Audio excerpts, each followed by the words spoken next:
नमस्ते ओपी गुप्ता जी। आप बदरपुर विधानसभा क्षेत्र से उम्मीदवार थे और आपने बहुत ही अच्छी तरीके से अपना चुनावी अभियान मजदूरों के बीच में और आम लोगों के बीच में चलाया और पहले भी चलाया है आपने। आप अपने अनुभव के बारे में कुछ हमें बताइए। इस बार के चुनाव अभियान में मैं मैन टू मैन या इंडिविजुअल कांटेक्ट ज़्यादा किया, पूरे इलाके में किया और अपने विचार पेपर के जरिए और बुक के जरिए लोगों में प्रसारित किया। लोगों को हमारे विचार तो पसंद आए और हमने समझाया भी।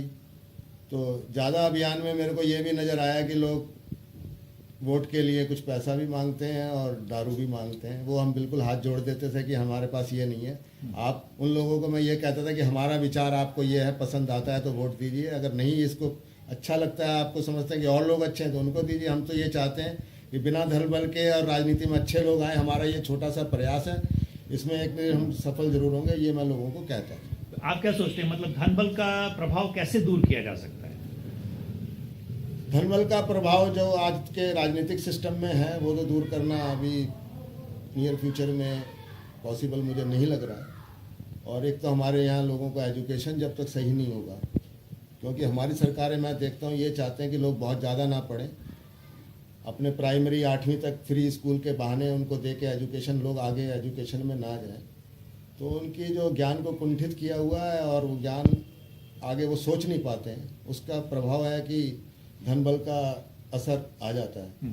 जब तक ये बेसिक चीज़ें, हमारी बुनियादी चीज़ें हमारे लोगों को समझ नहीं आएगी कि हमारे प्रशासन करने वाले कैसे होने चाहिए, कौन हमारा भला कर सकता है या कौन हमारे लिए पॉलिसी अच्छी बना सकता है।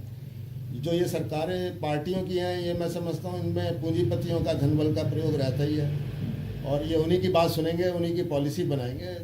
और जब तक आम आदमी अपने बीच में से आदमी नहीं भेजेगा, जब तक मैं नहीं समझता हूँ कि धन बल का प्रयोग कम करें। आप तो मतलब पूरे ट्रेड यूनियन आंदोलन से जुड़े हुए हैं और आप बदरपुर थर्मल पावर स्टेशन में मजदूरों के का प्रतिनिधित्व भी करते आए हैं।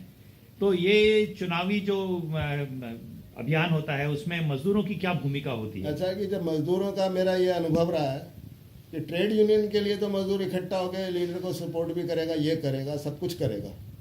लेकिन जब तक राजनीतिक वाली बात आती है, सरकार में जाने वाली अपना नुमाइंदा भेजने की बात आती है, वो वहाँ उसका सोच दूसरा हो जाता है और उसका सोच एकदम बदल जाता है। ये मेरा अपना अनुभव रहा है, क्योंकि हमारे मजदूर जो बिल्कुल मेरे साथ रहते थे, आंदोलनों में साथ रहे हैं, उन्होंने भी नहीं चाहा कि मैं विधानसभा का वो कर, उन्होंने भी ये मुझे तो कहा कि बेकार में खड़ा हो गया है। तो मैंने कहा भाई आपको लगता होगा मेरा ये प्रयास है छोटा सा, तो इस तरह मैं देख रहा हूँ उनमें राजनीतिक चेतना नहीं है मजदूरों में। ट्रेड यूनियन चेतना है, थी पहले, काफ़ी थी, लेकिन अब वो भी विलुप्त होती जा रही है और राजनीतिक चेतना तो दूर दूर का मतलब रहा नहीं।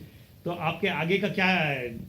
देखिए हम प्रयास करते रहेंगे जब तक हम सफल नहीं हो जाते, जब तक हमारे में जान है और जब तक हम सक्षम हैं। तो जितना हम प्रयास करें एक ना एक दिन तो बदलाव आएगा, परिवर्तन तो आता ही रहता है। जब तक परिवर्तन की कोशिश नहीं करेंगे तो परिवर्तन आएगा नहीं। तो ये हमारा परिवर्तन करने का छोटा सा प्रयास है। इसमें मैं समझता हूँ एक दिन परिवर्तन हम सब लोग करते रहेंगे।